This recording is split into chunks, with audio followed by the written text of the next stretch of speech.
Welcome back to Leveling Up, everybody. It is another beautiful day, and today I've got a very unique guest. He is a comedy brand expert, and the thing about David Uribe you need to know is he helps take brands specifically in the comedy industry and does brand ups for stand-ups. He's someone that puts the funny behind the money, and I'm so excited to make sure that we can have such a wonderful conversation with him today. This is the Funny Business Branding episode. You may be thinking, wait a second, I'm not a comedian. What am I going to be getting value from this? Is there anything for me in this as an entrepreneur, as a speaker, as a business owner? Guys, if you're not funny, there's going to be less money. It's just how it goes. And we're going to have some fun today so that it's not just about being compelling on stage. It's actually every single stage of your life, everything that you do, there is going to be some way that comes back to you if you have a great brand and people can recognize you. Because if you're really funny, but nobody knows about it because your brand is awful, man, this is going to be so helpful for you. And if you're a speaker or you're someone that really wants to make sure their story is more confident on or off stage, making sure that you're really engaging, we're going to have some tips and tricks today that are going to be so fun for you. So you do not want to miss it. Let's welcome David to the show. How you doing, David? So glad you're here. What's up? Good to be here. Thanks for having me, Brigham. Oh, I'm so glad you're here too. I love the little tiny hand. This is what David's known for. He's that tiny hands man. You said you have tiny hands man. Is that I think I actually own tinyhandsguy.com. Tiny hands guy? That's what it was. Tiny hands guy.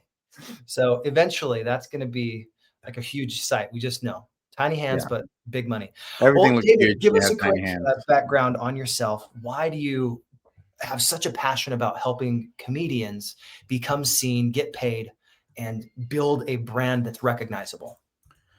Yeah. So, for the past 20 plus years, I've worked as a designer, a creative professional, marketer, brander. So, I've worked in all kinds of creative spaces.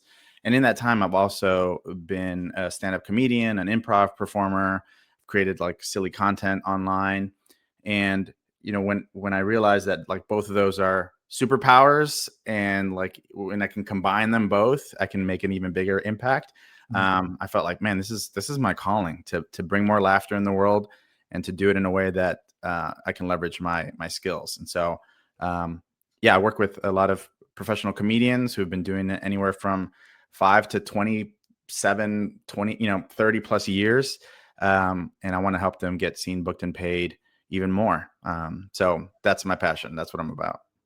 Beautiful. And I love your website. It's put together so beautifully, very simply. One of my favorite things about the way that you did that is you have these little animations that go over your face. So if you like to have some playful humor with animations, different things like that, go check out his website. It is comedybranding.com. You get to know a little bit more about what he does. But let's dive straight into the content, because the reason why people show up here is because we want to hear some actionable insights, things that will take them to that next level in their brand. We're going to be specifically talking to comedians. However, this knowledge is transferable to business owners. This knowledge is transferable to speakers. Anyone that wants to build a personal brand, this will be applicable to you. So let's first start out. How do you build a brand? Give us the 30,000 foot overview. What is the key to do this? Yeah, I like to say, like, let's maybe use some defining some terms here, right? So when we talk about a brand, what is it? And I like to try to oversimplify things to make it easy to process. And a brand is essentially the way that people think about you or your business, right? And what can you do to influence that thought process? And so, when you think about Coca-Cola, immediately a couple of things I imagine come to mind, right? A color scheme, a specific product, like a bottle, right?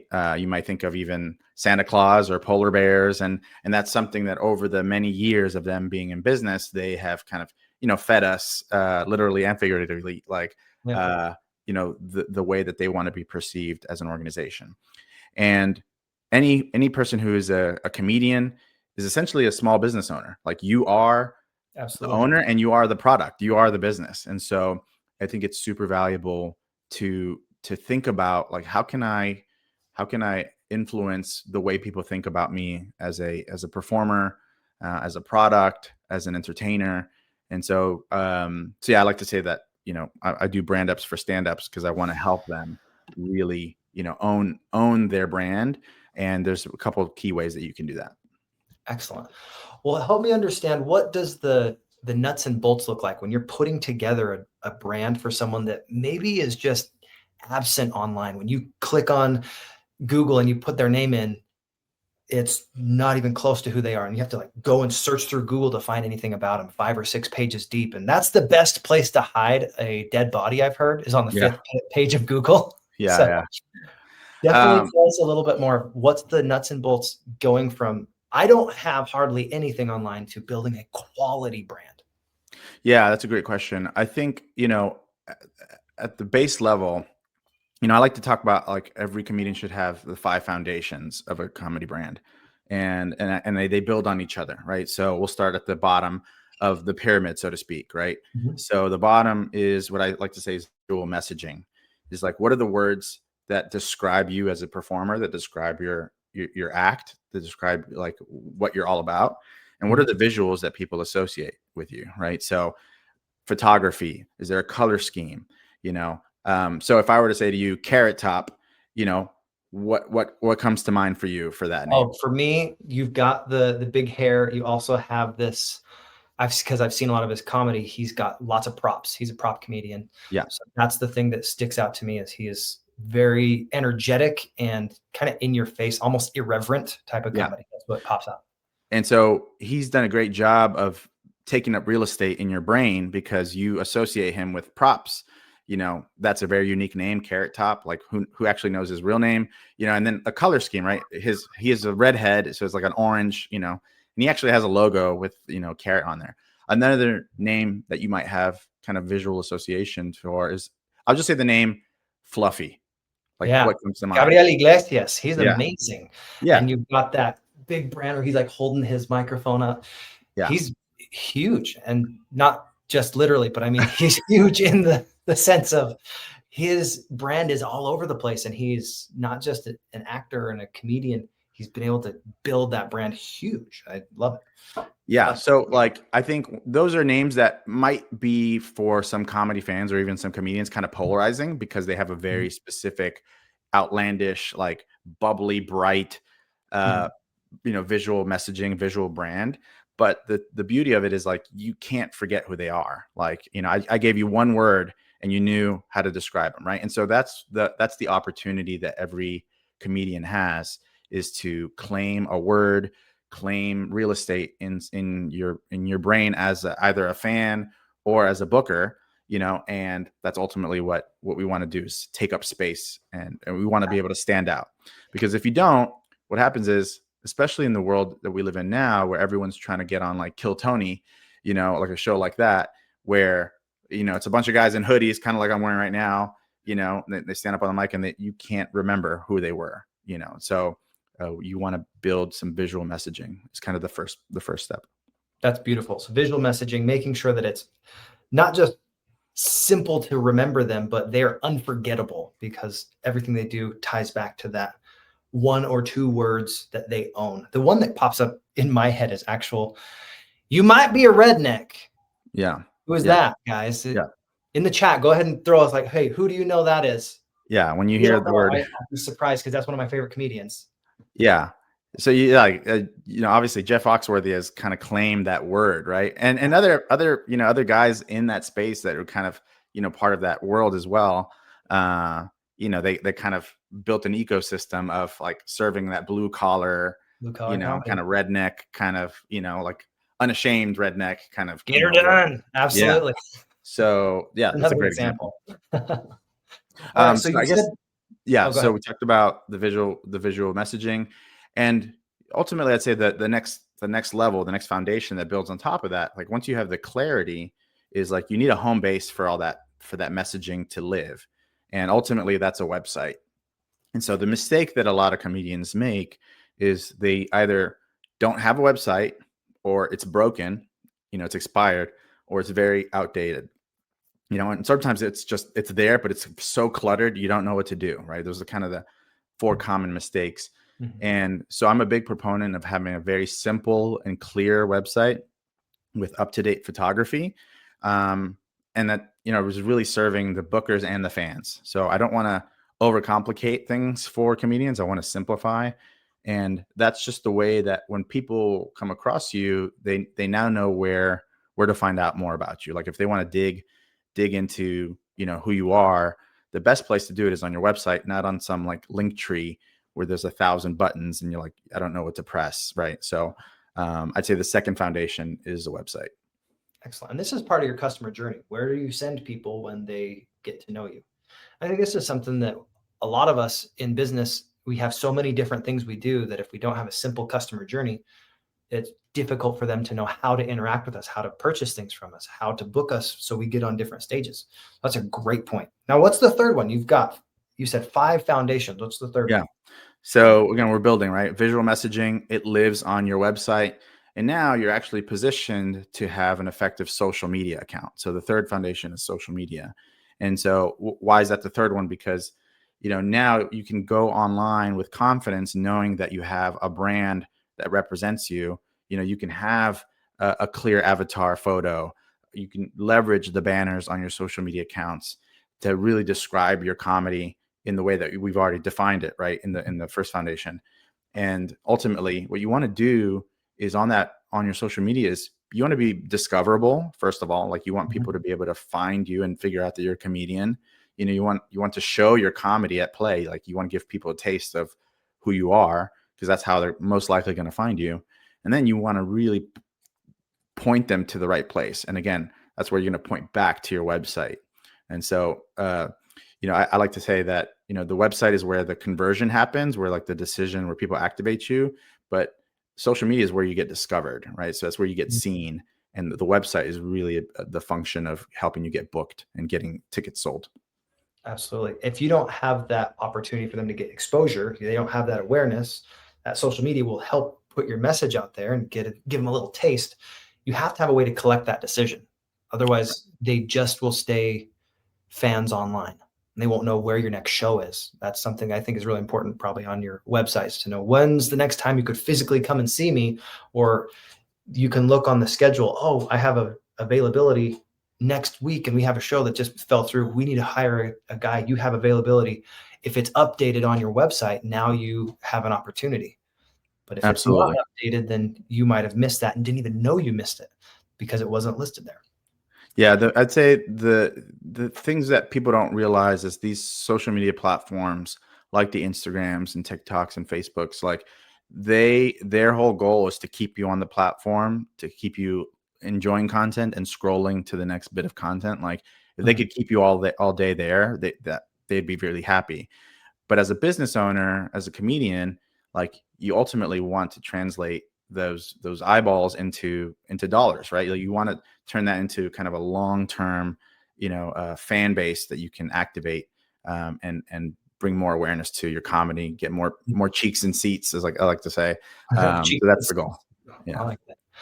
Well, one of the things that comes to mind is Kevin Hart. He's a brilliant brand ambassador for himself. And one of the reasons he's been so successful, not just in stand-up, but coming and being a movie star, is he built a business, not just was a performer. And the shift from being a solopreneur or someone that is just, I get on stage and I make money because I'm performing, versus someone that every time you're on stage, they can buy content from you because you have specials that you've done, or you have books that you've written, you have different types of ways they can interact with you. And then you have back end fulfillment so that it can actually grow and scale, whether you're on stage or you're talking to someone on the phone or they see you on a podcast. If you don't have that business system set up to capture leads, actually sell people on the idea and then fulfill on it, you don't really have a business. You're just an employee to any of the comedy clubs that are out there. Yeah, I would even say even worse. Like you're just adding to the noise, right? You're just like a clanging cymbal online, because everyone is vying for attention online.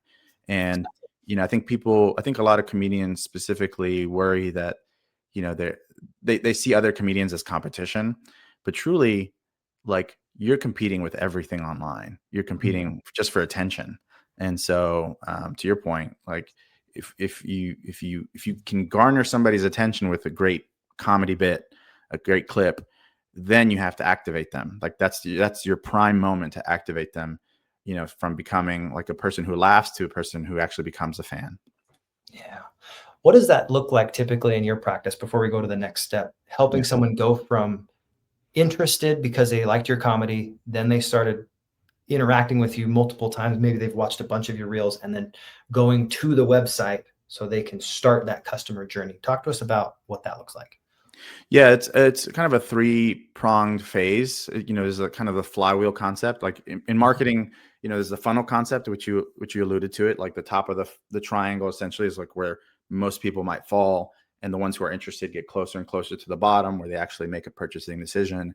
And in that world, like once they make a purchasing decision, they're gone, right? Hypothetically, I'm a big fan of the flywheel concept, where it's a circle. It's like three pieces. They're always moving. So I like to say the get seen is the first phase, right? And we've talked about that a little bit. You get seen by having a clarity of message, having a website, having a social media presence. Getting booked, I'd say, is the second phase. Is like now that people are landing on your site, you're giving a very clear way for people to buy tickets and for bookers to activate you by having a booking form on your site. And then getting paid is really kind of the I would say like the pinnacle of the flywheel, because now you're giving your fans, the people who were strangers at first and then prospects and then fans, now you're giving them ways to actually support you with their dollars, right? And anybody who's spending money on you as a performer, like you're priming them to become a part of your marketing army. Like they're the ones who buy your merch that have your name on it or your slogan. Like they're out there promoting you for you. And they're doing it with their own dollars, right? So that's the kind of the ultimate, I'd say, ideal system, is you're turning strangers into prospects, into fans, and then ultimately into promoters. And so that flywheel keeps spinning, because as your fans expose you to other people, you're getting more strangers who kind of keep that loop going. So the goal is to have a system that always keeps that flywheel moving. Beautiful. This flywheel concept is so essential, because then you're not thinking it's a one-off, one and done thing. You're thinking, how do I nurture these fans? How do I make sure I build a deep relationship? I have a good buddy of mine that just read my book, The Story Hook Method. His name's George Bryant. He shared such an insight with me earlier on my podcast that I felt like it's so simple, but it is absolutely essential. If you have something that is valuable and it's only valuable because you're saying it, that's only your voice. But if you have something that's extremely valuable and then other people can use it without you being present, that's like a great joke, a great story. Suddenly they become your promoters, because your messaging is so clear, because everything about what you were and what you did in that experience made it so that they wanted to have that become part of their language. That's what great comedy does. And that's what great stories do. You get those ideas, you put them in their head, it becomes part of them. And then when they have the moment, they can come up with that joke that they tie back to you as a comedian or as the speaker. That's the real value here. If you have clear communication, people can use your stories, your jokes without you being present. And then when they want to hear the rest of the story, they come back to your content and they say, hey, where did you hear that funny story? Oh, you need to hear Gabriel Iglesias say that, or you need to hear Kevin Hart say that.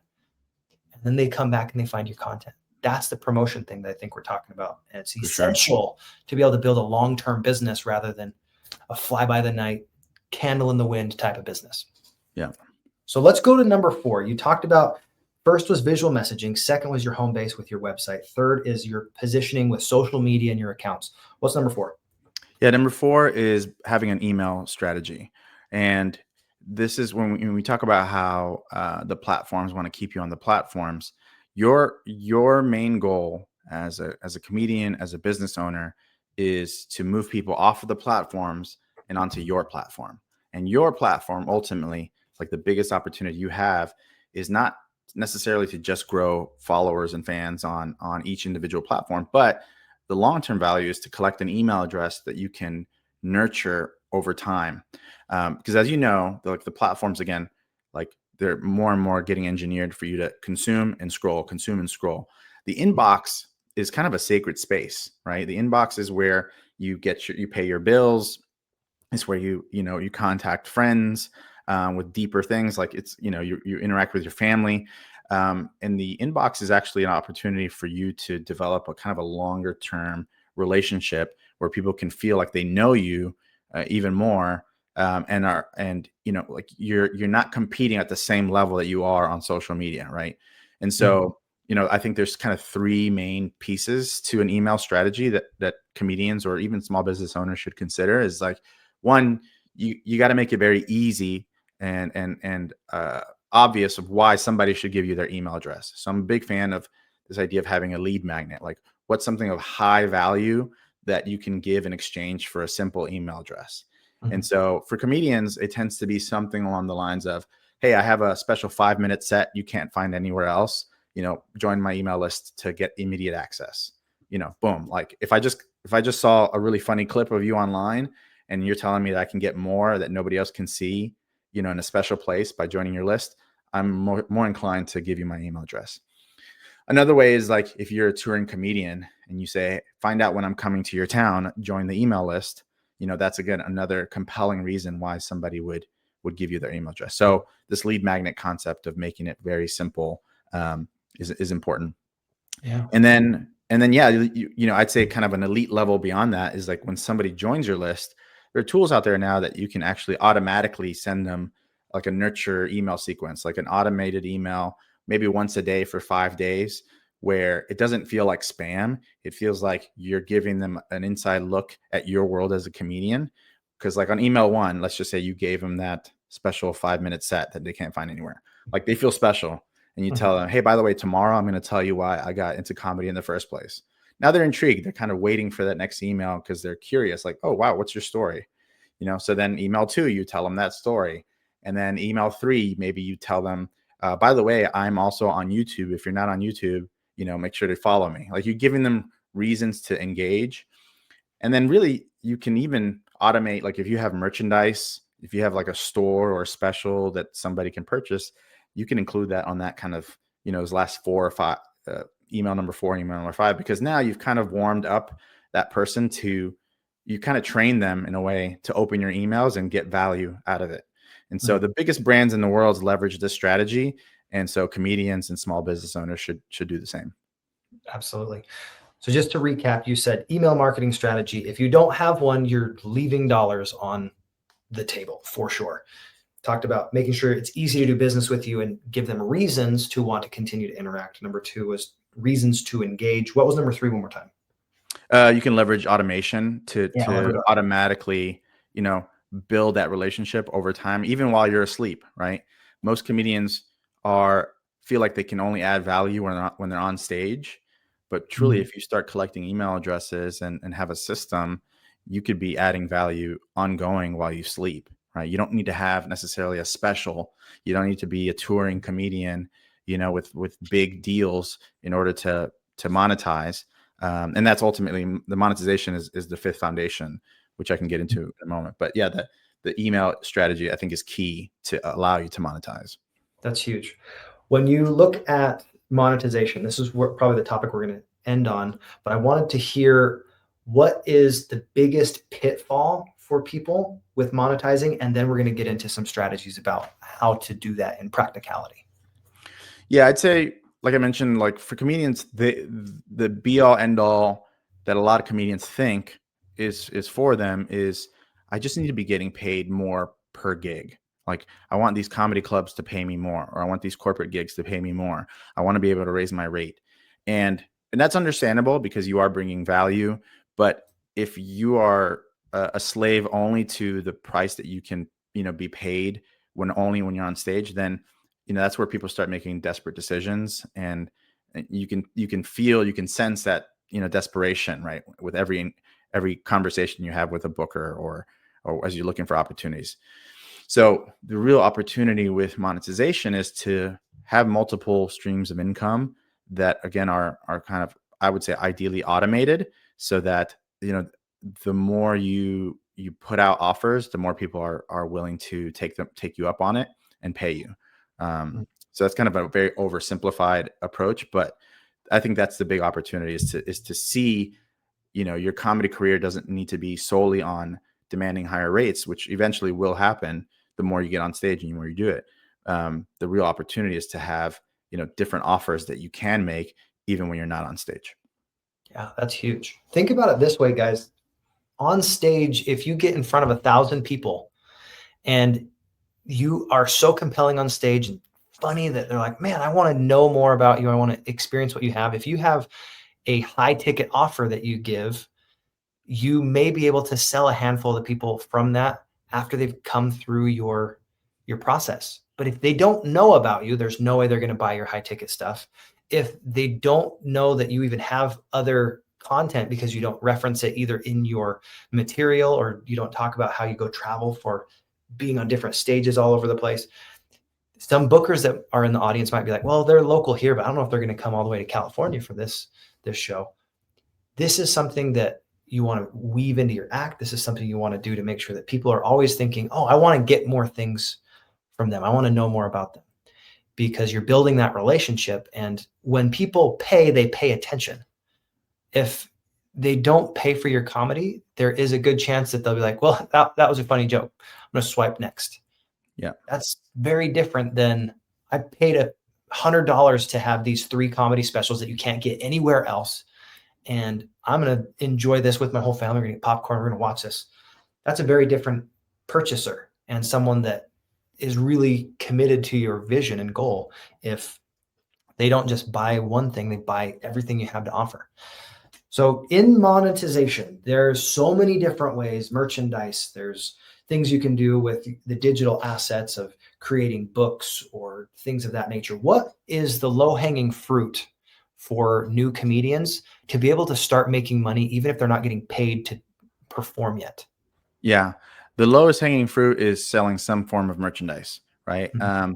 You said something earlier that I think really resonates, is that, when the thing that people love about comedians and their favorite comedians is they see a little bit of themselves in a comedian, right? They laugh because they resonate with what the comedian is either complaining about or bragging about, or, just kind of like self-indulging and, being embarrassed about, like things that you might be normally embarrassed about. Mm-hmm.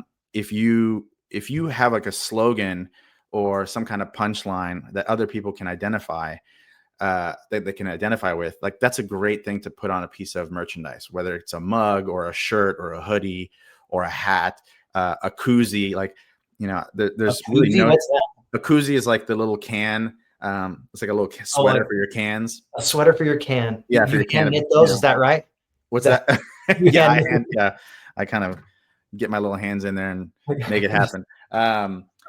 So, actually one of my clients, Jimmy G, we created a couple of products just like that. And, it's low hanging fruit, because if you have some of that on hand and you go on stage, you do your jokes and you say, by the way, I have some merch. You might be even wearing your punchline shirt or whatever. And you say, if you'd like to support me, I got some merch at the table at the end, come visit me and say hello. You're giving fans in the room an opportunity to take action with you, to connect with you, to support you. Right. A great person who does this is Bob Smiley. He's one of my clients. He's been performing for 27 plus years, and he has his, his travel bag, which has his shirts, it has his CDs. He's a published author, so he has his books. So he makes so much money just off of selling merch per gig. And now we've also set him up with an online store, and there's print on demand providers now that you can leverage on your website, that you never even have to actually touch the product. Like, if somebody really loves your comedy and they want your merch and you promote it online, they can purchase it, and a different company will print it, ship it for you, and you just collect the profits off of it. So those are the types of like really low hanging fruit opportunities that comedians can take advantage of. That's huge. When we think about growing this into a life-sustaining business, not just a hobby, that's when you need to get paid more. And if you want to have sticking power to stay for decades, be able to make this a full-on career, you have to be able to get paid well. How do you help people go from, making 100 or 200 bucks, maybe selling merch, to someone that's making significant money in this business? Yeah, so that's a great question. I'd say kind of other main monetization levers that can help you grow that revenue for you as a comedian, is, there's things such as like having special offers that are online, especially for the people who are on your mailing list, right? If you prioritize getting people on your mailing list, and that's where you can start really revealing things that to offers to an audience that is already devoted to you, as opposed to like blasting promos on social media where people are bombarded with like every other ad, every other like swipe that I make on Instagram is an ad. It's just like you're bombarded with ads all day. And so the inbox is a really good place to put out offers like, hey, I have a special coming out at the end of the month.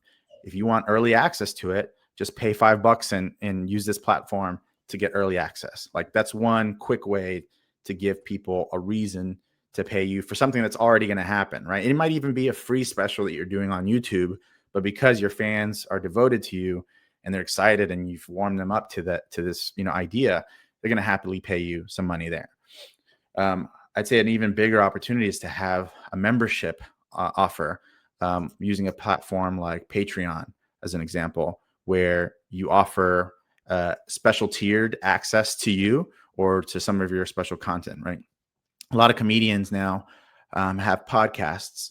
And so if you're running a podcast and you continue to grow that audience, you can, you can attract different sponsors for those podcasts. So that's another revenue stream. And then B, you can say, hey, by the way, if you love this podcast, join my Patreon and you'll get an extra 20 minutes of footage that you won't see on this podcast. So, and those tiers can be as low as $5 tiers, $10 tiers, $20 tiers. Like it doesn't need to be a lot of money. One great comedian who does this is Joel Byers. He's based out of Atlanta, joelbyerscomedy.com, I believe. He has a growing Patreon of people who love his comedy and want to support him and they get special access to some of his podcast stuff. So I think when you combine all these things, and the beauty is you set these systems up once and really they work for you in perpetuity, right? You don't have to keep building this over and over. If you have a rhythm where I'm always doing a podcast every week, then now you have a system. You have a system to monetize, and that in turn exposes you to more people, which keeps that flywheel going and keeps the opportunities coming. Because truthfully, especially with comedy clubs are really counting on their comedians to bring their audience nowadays. Like the expectations have shifted so much where, comedy clubs are really inclined to activate more comedians that are going to help their brand grow as a comedy club.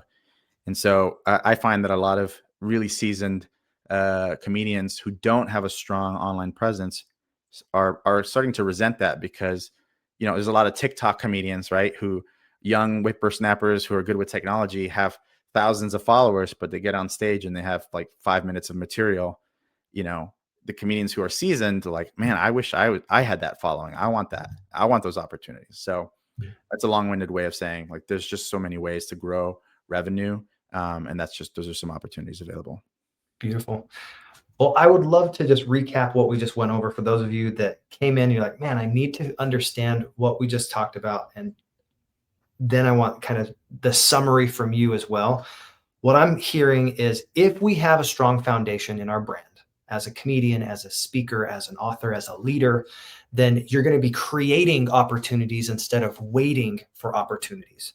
And then what this does for you is you're building relationships long term. You start with your visual messaging, you dive into your home base, which is your website, and the way that you collect data from people. You move on to your positioning of social media and your outreach efforts for that first bit of the flywheel to have them attract to you. And then it comes down to how do I nurture those relationships with emails, with video, with content that is compelling and interesting. And then you figure out how do I turn those interested eyeballs and ears into customers and raving fans. Did I do okay? Is that a good That's it. Spot summary? on. That's exactly. Anything to add to that, David? No, I think that's really the opportunity that every comedian has, and in turn, really every CEO has for their business, right? If you're the face of your brand and you're face of your business, then the system is the same for you, right? You may not be telling jokes, but you're being known for your industry or the problem that you solve. And ultimately, if you build those 5 foundations, you're going to be able to monetize beyond the microphone. Beautiful. Well, thank you so much for bringing all of these ideas to us. Talk to us just for 30 seconds. Why do people need to go to comedybranding.com so they can get to know you more? Yeah, if you're a comedian who wants to get seen, booked, and paid more, and monetize beyond the microphone, then I highly recommend going to comedybranding.com. I've created a free course for comedians that's been taken by over 2,000 comedians. It's called the Comedy Brand Blueprint. You can access that for free. I get a lot of people giving me positive feedback on that, how helpful it is. So consider that my gift to you. And if there's any way that I can support you beyond that, like I have all kinds of products and trainings and one-on-one client opportunities that are here for you. So Awesome. Connect with me at comedybranding.com. Beautiful. Well, thank you so much, David. This was a pleasure to talk about comedy. And there were some fun elements here. We had some great value we delivered. Why do people need to listen to the Level Up podcast? Give them a little testimonial on why this is important and why this is helpful. Well, I think you could probably do a better job of selling you than I can, right? So, but like, that's right. Tell them. I mean, this is your experience. I want to hear how you felt this went and why. Well, yeah, you clearly know what you're talking about, right? You've worked with so many entrepreneurs, and you're good at helping business owners and anybody who's kind of the face of their organization speak the words that are going to get them more opportunities, right? So if you can clearly communicate your story, then more and more people are going to lean in and pay attention, and in turn they're going to be able to take action with you, right? So I think that's something that you're really great at communicating and helping other business owners do. Thank you so much, guys. I also want to just add this. If you're struggling to get any of these ideas across the finish line in that implementation phase of taking the pages or the words that you have on paper and turning it to the stage so you can have that vocal opportunity, definitely reach out. I've got another free offer for you, which is 3 reasons stage fright costs and why you must fix it. When you reach out to me and say, hey, I want to get that book, I will happily give it to you. It is extremely valuable. I've had people pay over $40 just for that little ebook. But the thing is, I'm going to give it to you for free. And what this does for you is it gives you more confidence on and off stage. It gives you an opportunity to take these ideas and get into implementation mode, which if all you got from this is, you know what, I'm going to do one thing and then you go do it. This was well worth 37 minutes of your time. If you don't do anything with what you heard, not super valuable. It's just information. So go get into implementation mode. Reach out to us. So grateful to have David on today. Man, this was so great. I appreciate you, buddy. Thanks, man. Have a great rest of your day, guys. And I love you got a little piece. For those of you that are listening, you kind of see this. He's got these cute little tiny hands that has a peace sign. So you're going to have to go on YouTube now and go check out the ending of this so you can see it. That's so good. Rock and roll, baby. Rock on, bro. That's so good. You got a little rock on sign too. That's beautiful. Well, have a great rest of your day. God bless.